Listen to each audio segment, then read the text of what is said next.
Hello and welcome to Access Sportsnet. Lakers driven by your Southern California Honda dealers. Chris McGee, Big Game James Worthy, Derek Fisher. We got Allie Clifton, we got Brez, we got Trudell here. There will be no celebrating tonight, and you got to give the Miami Heat credit. All night, they played great. They were up. The Lakers continued to fight back, throw punches. Lakers get the lead in the fourth, and you're thinking you can taste it. There's championship number 17, up 3-1. LeBron James down the stretch. But it was the Miami Heat, guys. It was the Miami Heat that made the plays, and they came up big, James. And next thing you know, you're going to a Game 6 on a Sunday. Yeah, I mean, this is what the playoffs, is all about. Miami, they're playing to win not 3 games. They're playing to win 1 game at a time, and that's what their focus was. They were poised, and from the beginning, the Lakers did a good job of fighting. To stay in the game and get back. But you're dealing with a team that plays really good team basketball. I thought Robinson was the key for them tonight. Losing him within the defense when the Lakers were tied or about to, make a push, he hit some big buckets. So Miami played well, and they have a superstar just like we do in Butler who got the job done tonight. Yeah, no, it was a quality NBA Finals basketball game. Like you do have to give Miami credit, in particular with as many young players: Duncan Robinson, Tyler Hero, Bam Adebayo, guys that really haven't been in these positions a lot in their career, to be able to make the plays that they made. I think the bigger concern, just in terms of looking forward, there's not an issue having to play a 6th game to win a championship. You've done it. Yeah, so we don't have to panic. We don't have to. Yeah. The only thing that should be concerning is AD's heel, and whether or not the pain or discomfort gets worse, and it limits his ability to perform at a high level on Sunday. Other than that, this is what winning is all about. So, I don't think the Lakers should hang their head. Miami played a good basketball game. They won. You got to go to Game 6. Listen, part of being a fan, you're going to be angry. You're going to be upset. You're going to go through a lot of emotions.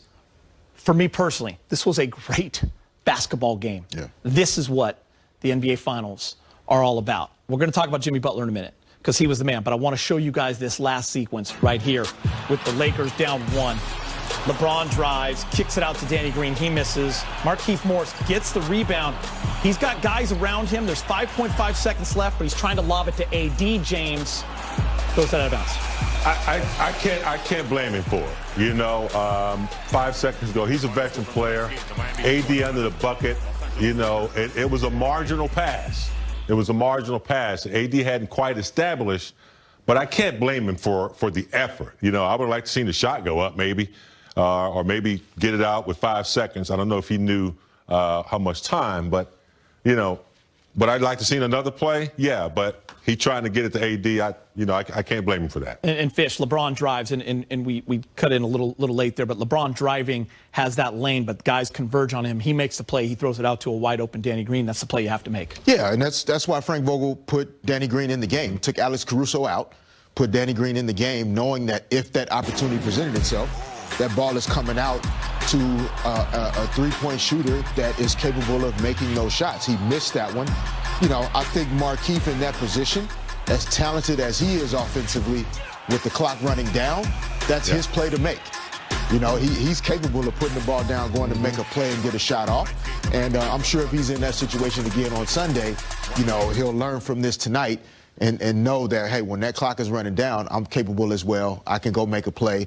Maybe AD gets the offensive rebound if I miss, but we definitely don't want to turn it over when we have a chance to secure a win. And listen, can't sugarcoat it. Today was a fun day, especially on social media. Everyone was getting ready around town. Every friend that you have, family, everyone was thinking championship. You're in the Mamba jerseys.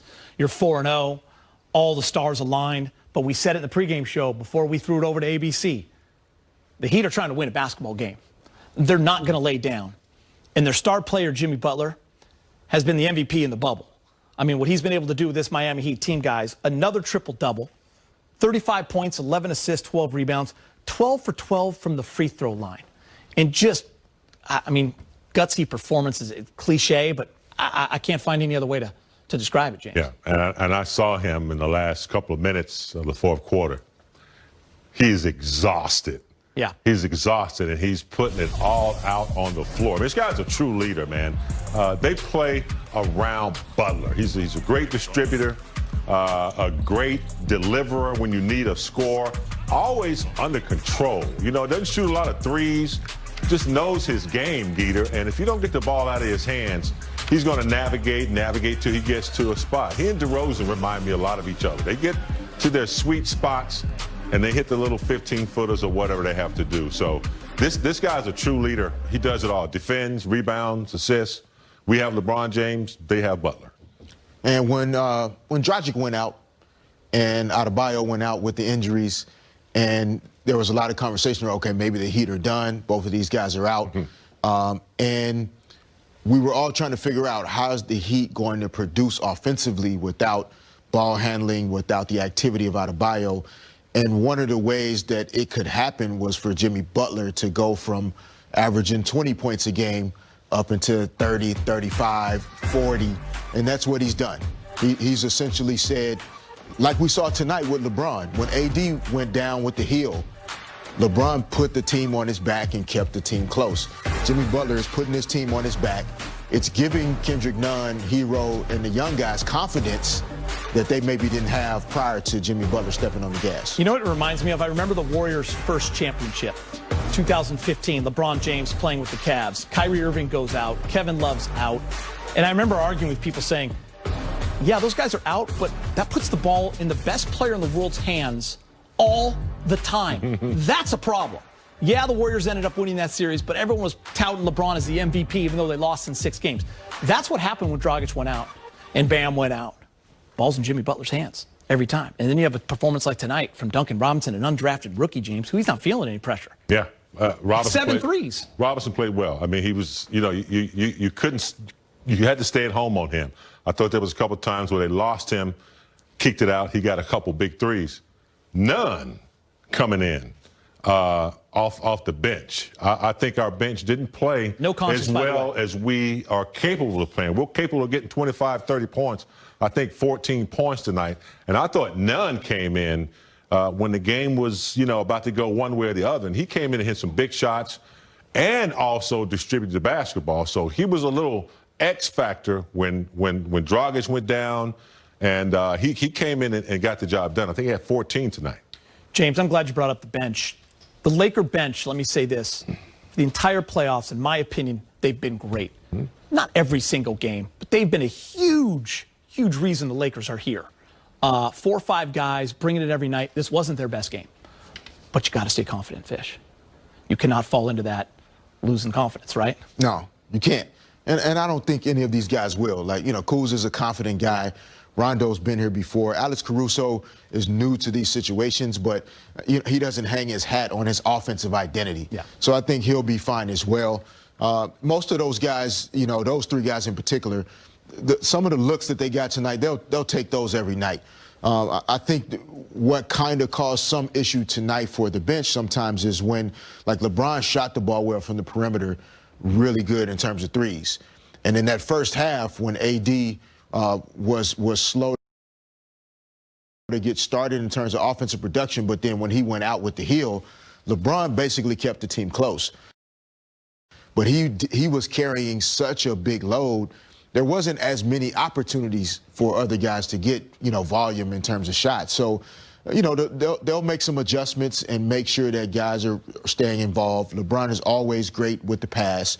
But those guys have to just stay confident and ready for those opportunities. Miami's going to be more aggressive to LeBron on Sunday than maybe they were tonight.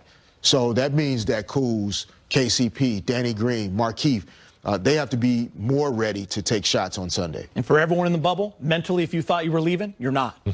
Unpack your bags. There's an NBA Finals Game 6 on Sunday. I think we all thought we'd be celebrating. Not the case. Let's